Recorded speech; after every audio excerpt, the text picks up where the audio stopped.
good morning. I'm standing here at our very first leverage point to talk about the leverage of business. You might be wondering where we are today, and if this van doesn't give it away, we're standing here in the parking lot of the new freestanding Chick-fil-A here in our community. This is the second Chick-fil-A that's owned by Jason Ramsey, and we want to talk for just a few minutes today about the leverage of work. You know, before God ever created man, God created a work for him to do. Before God ever created Adam, God created the garden, placed Adam there and said that I want you to work in the garden.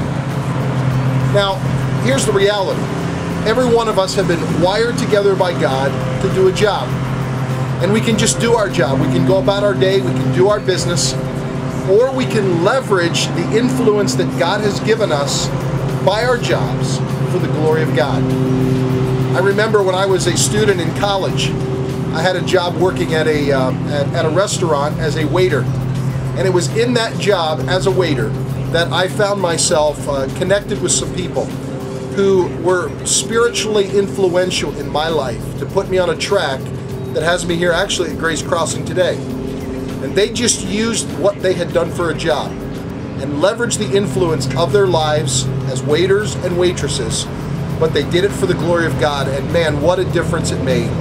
And so our challenge today as we're here is to have us all think in terms of the fact that God has given us the leverage of work. And the question today is, what are we doing with our jobs? What are we doing with our businesses to leverage influence for the glory of God's kingdom? I want you to come inside with me now, and I want you to talk with me and hear from the owner of Chick-fil-A and hear what God is doing in his life and in this company's life as it relates to leveraging influence in this community for the glory of God. Come on and join me. Hey, I'm sitting here with Jason Ramsey, and Jason, owner of Chick-fil-A, I want to thank you for your time this morning. I want to thank you for giving us a few minutes.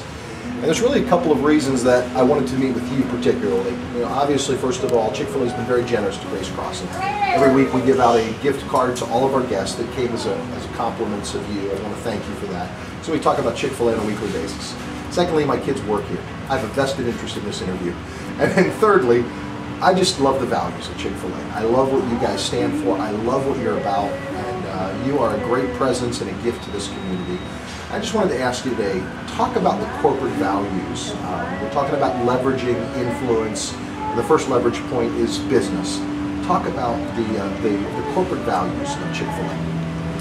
Well, in 1980, Chick-fil-A Executive Committee tried to determine, why are we in business as a restaurant? Are we just here to make money? Are we just here to sell sandwiches?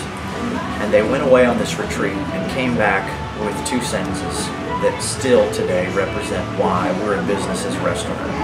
To glorify God by being a faithful steward of all that's entrusted to us, and to have a positive influence on all who come in contact with Chick-fil-A. And for me, I started with Chick-fil-A in 1987, and that was one of the reasons that made Chick-fil-A such a different kind of place to work. You go to work for a company whose purpose is to glorify God. It transfers to the everyday tasks that you're doing. You're not just there for a paycheck, you're not just here to serve one guest, but we do all of that with a greater purpose in mind. Talk about that a little bit more. Let's kind of unwrap that statement. How does that translate, those values, into kind of an everyday experience for you and for your team here at Chick-fil-A? Well, you know, people assume Chick-fil-A is a Christian company, and we don't think there are any Christian companies. There are companies that can operate on biblical principles, and that's what we try to do. Treat others the way you would want to be treated. Be honest, operate with integrity. Those are the things that we think transfer to the team members that make my job fun, because we get to come in and feel like we're doing things that matter. We get to operate with other people internally and in the dining room, in the drive-thru, at our mall store, with people that it's reciprocated. You know, you reap what you sow. If you're kind of nasty with people, you seem to get that back, and the nicer that our folks are to people, it seems like the nicer they are to us. It makes doing our everyday tasks a lot more enjoyable when we operate on those biblical principles, and it's so amazing how that God knew exactly what He was doing when He set these things up. It wasn't just to keep us in mind, but it's for our benefit. Yeah, that's excellent. That's excellent. What would you say this morning to Grace Crossing, to our church family, about, just talk for a minute to employees, to employers, to bosses, to salespeople, to doctors, to teachers. How do we leverage our influence for the kingdom of God and for the glory of God? What would you say is a word of encouragement today to our church family about that? We try to operate at Chick-fil-A with what we call second mile service.